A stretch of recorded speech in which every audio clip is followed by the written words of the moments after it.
Assalamu alaikum students. It's the first lecture of BS English semester 1. Name of the course is Language in Use and it bears the code ENG 111. First we will see to the course objectives. After reading this course, the students will be able to understand the need, value and importance of English language. They will know about the basics of grammar. They will comprehend the rules for learning English as a second language. They will learn about reading comprehension and summarizing skills. They will get proficiency on paragraph writing and they will polish their listening and speaking skills.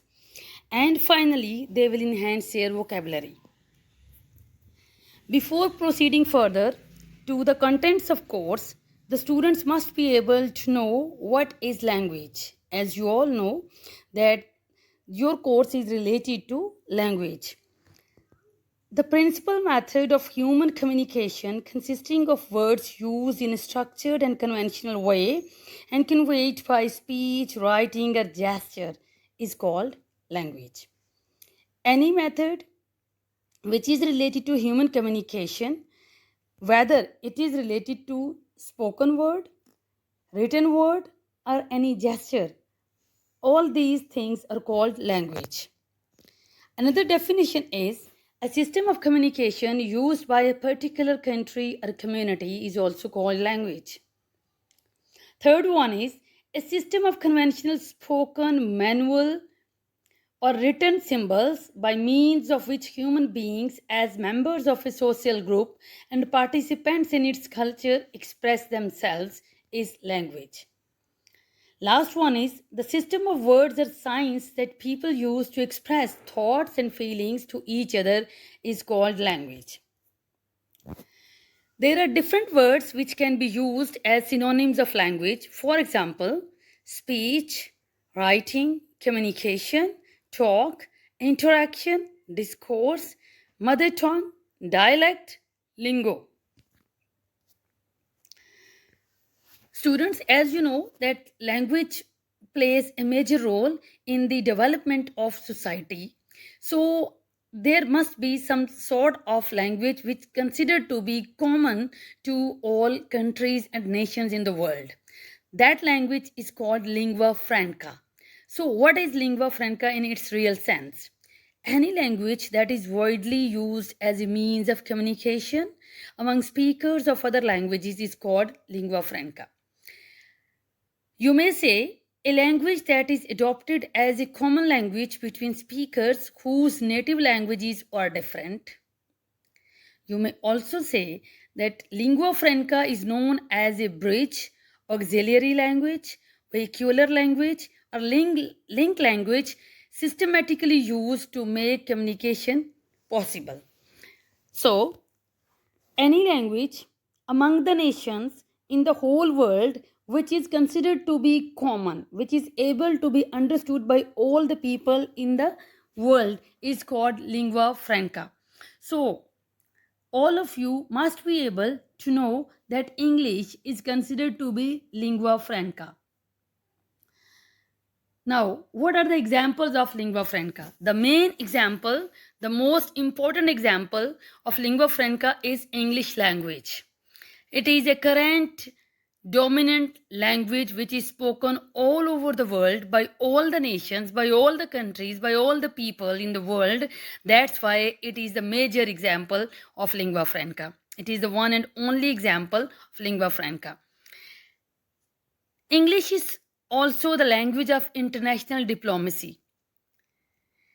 Every sort of diplomacy, you may say that any sort of foreign affairs, foreign relations, international relations, or business, commerce, trade, one language, which is English, is used throughout the world. Politicians of one country, ambassadors of one country, representatives of one country used to go to other countries. in UNO, in all other parts of the world, for the promotion of their own country, for the promotion of their personal agenda or national agenda. And this language, English language, is all the time there to make everything possible related to information for other nations.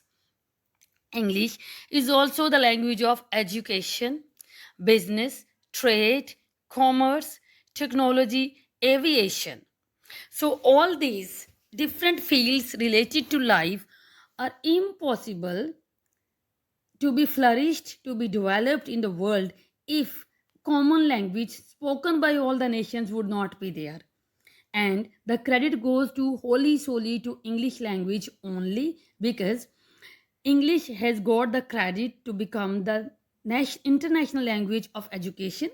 Students from all over the world go towards the universities of other countries from their own country on student exchange program. They can share their information, they can share their problems, they can get education just because of having proficiency or understanding of English language. Same is the case with business, trade, commerce, technology, and aviation. Even every field of life is impossible to be completed or to get proficiency without understanding of English language. And in the last, I'll say that English is considered to be a window language. Window language means that all over the world, one most common language is English, and everybody in the world is able to understand this language. And after understanding this language, they are able to be developed nations in the world. Okay, being Pakistani students, we must know that what is the status of English in Pakistan. How can we get proficiency on it? How can we acquire this language? How can we consider to be the good speakers of this language? As you all know that Urdu is our national language and English is our official language. So after learning about our national language, whenever we try to learn about other language, that language will be considered to be a second language or a foreign language. So the first and foremost status of English language in Pakistan is that this language is considered to be a second language as well as a foreign language. Next, its status elevates it that it is co-official language with Urdu language. Urdu, being a national language, stands over there, whereas all official matters or official documentation is being done in English language. According to Tom MacArthur, English spoken by a national ministry, it gets almost 3 million people are going to speak English. And in Pakistan, when we mix English as well as the word Pakistan in both these words into one, then the slang word will become Pinglish. According to Tom MacArthur, it will become Pinglish. It is an informal synonym for Pakistani English that all the students, all the speakers who are not students but they want to speak and they want to go abroad for the sake of business, commerce, trade, technology, or any other thing, they must know English. What are the important factors in learning English? Acquisition of English as a second language is not at all easy for Pakistani nation as well as for other nations, but we are mostly concerned with Pakistan only. And there are some important factors which create some problems or which create some kind of facilities for the people or some solutions to the problems.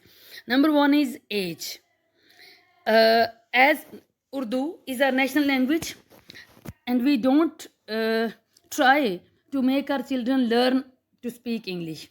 Meaning, as the parents are going to speak Urdu in front of their children, in front of their offsprings, hence the children adopt these words, accent, everything from their parents, because their ears are listening everything from their parents, and hence they are able to speak all these things in front of the public. So learning a language is related to some age is not at all crucial, but to some extent it is crucial. Age matters a lot because being children, their mind is like an empty slate, an empty paper, and everything is going to be imprinted on that particular sheet of paper or slate, whatever you may say. So if the children are going to learn English from their childhood, that would be the easiest job for them. Then intelligence level, learning English is not at all easy because it's a second language. So intelligent learners will get proficiency soon or sooner as compared to all those learners who are slow learners. But it doesn't mean that slow learners are unable to learn English. It depends on their ability, it depends on their zealous, their um, enthusiasm, as well as the passion of learning language. The other factor is amount of English spoken at home. How much English is being spoken by the parents, by the seniors, by the people who are living at their homes, and the children are getting or acquiring that language at the home from those senior members. Fourth one is pupil perception of parental support. The students who are in schools and teachers are there to make them able to learn English. The perception of the students is all the time related to the parental support.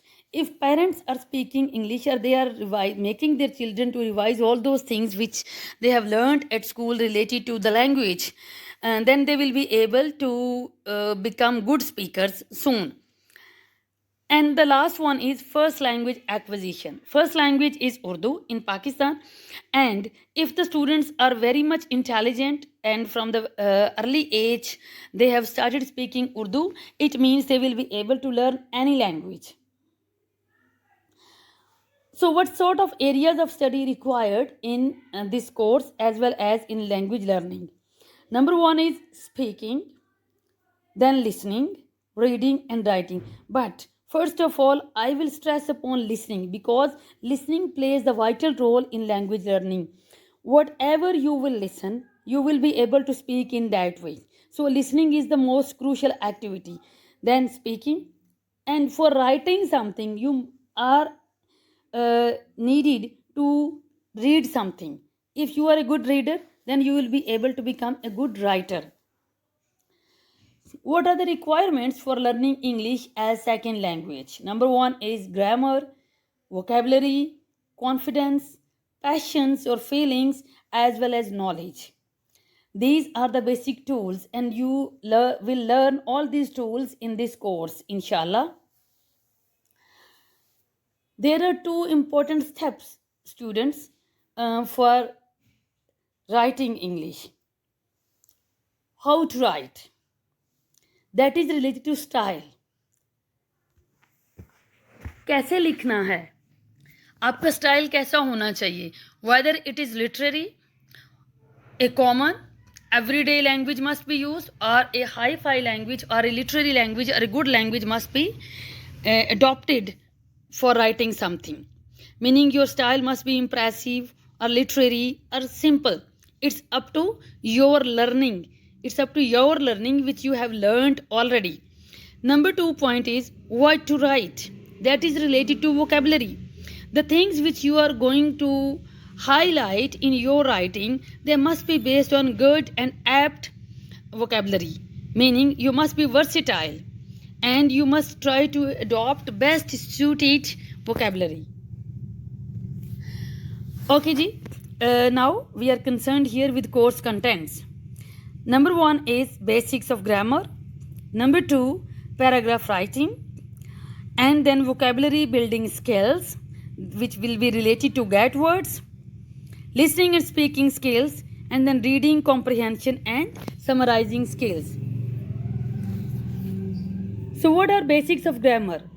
What is grammar? Any system and structure of a language is called grammar. What does its role? What kind of role it plays? Meaning grammar plays role.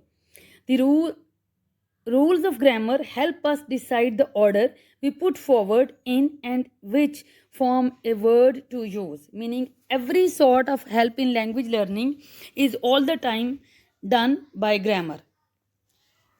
And number two part is basics of grammar is related to parts of speech.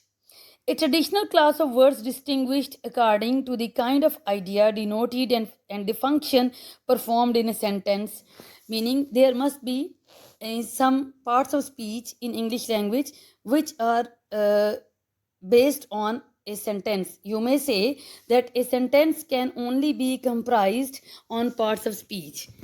A good sentence, a complete sentence. There are different kinds of parts of speech: noun, pronoun, verb, adverb, adjective.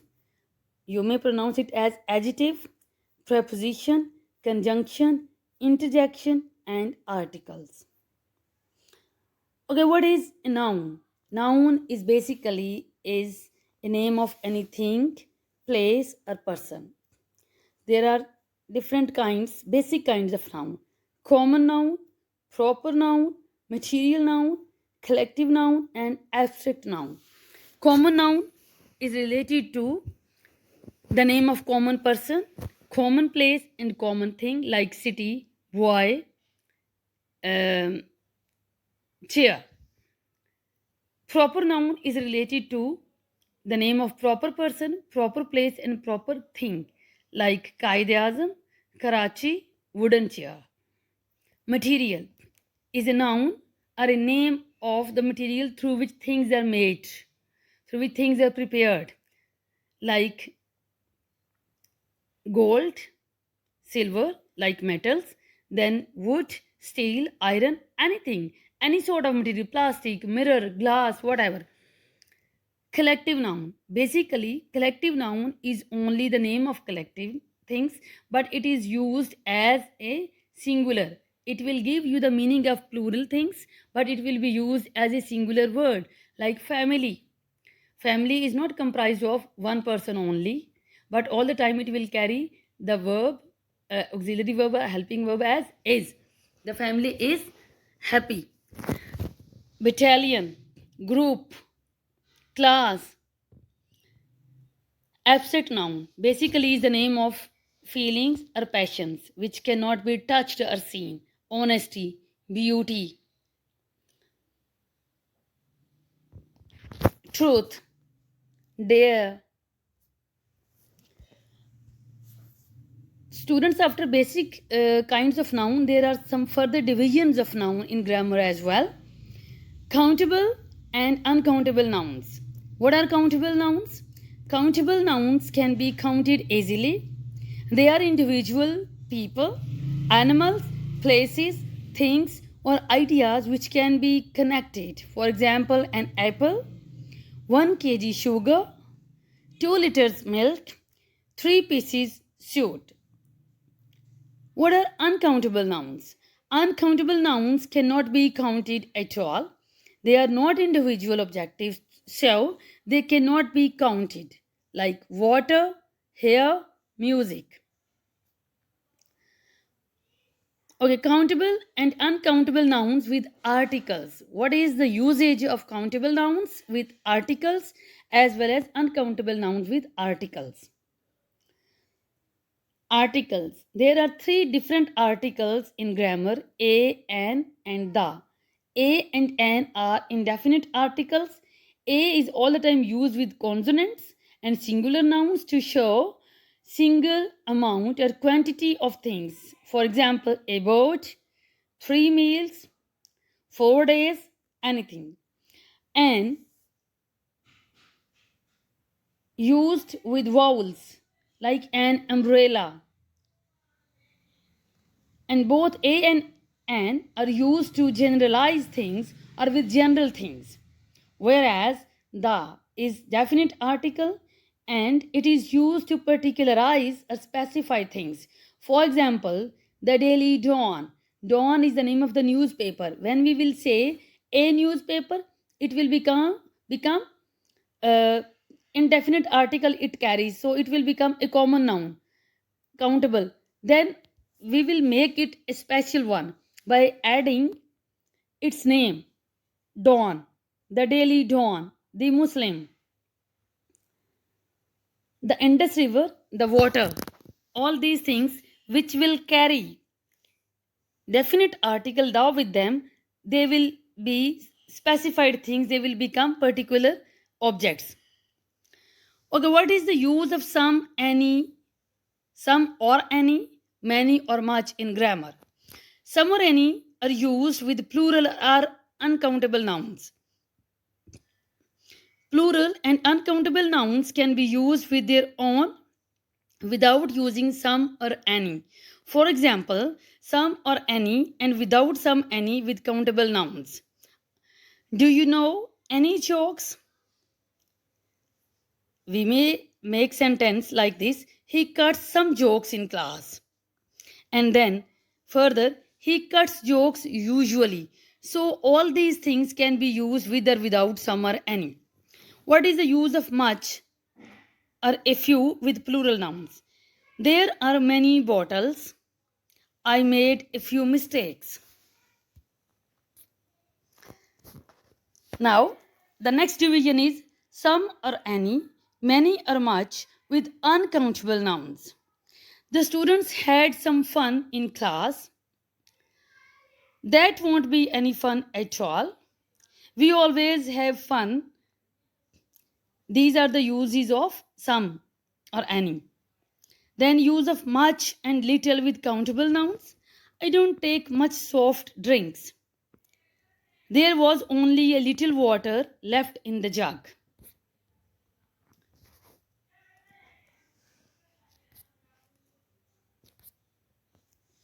Okay, what is an agreement in grammar? Students, for making a good sentence, there must be some sort of agreement between a subject and a verb. Like everyone, something, every, all, one of, a number of, a lot of, any of, either of, neither of, none of, an amount, and a singular verb. Then there will be an exercise for all these. These pronouns will use a single verb with them. Everyone. Now we will talk about singular or plural nouns. For example, the first noun is clothes. It's a plural noun and it will take plural verb. Like clothes are wet, the clothes are hot, or hot clothes are used in winters. The other noun is news. It's a plural noun but it takes singular verb. The news is sad. The news sent by other people is not good at all. Third noun is means. It's an example which can be used that nouns which are ending in s have the same singular and plural form. It's up to you. You may use singular verb or plural verb with the word means. Some nouns are used as pair nouns and some can be used as group nouns. So first we will talk about pair nouns. Pair noun is used for a thing made of two parts like glasses, jeans, tights. Pair noun is plural and takes a plural verb, jeans, tights. And as well as the indefinite article a or an cannot be used with a pair noun, but a pair of is used. Means that some jeans are good, or a pair of jeans is good. Group nouns. Group noun take either singular or plural verb like team. The team was good. The team were good. Choice is to take group as a whole or as an individual people. Another example is family. You may say family is happy. You may say the family are happy. Police, people, cattle. These nouns have a plural meaning and take a plural verb. The police are busy. The people don't have money to spend on charity. The cattle are grazing in the fields. Sometimes Two nouns come together. One noun before another noun, like bus driver, paper bag. These are the best examples of two nouns coming together. First noun is singular, but second can be either singular or plural. A souvenir shop, a tea cup. You may use it as a cup of tea. Another use is an ing form, meaning ink form, gerund form, plus a noun like weighing machine, washing machine can also be used. These two nouns can come together in grammar. Long phrases like winter, cotton, coat can also be quoted in the heading, like two nouns or three nouns can come together. Thank you very much. This was all related to the basics of English language.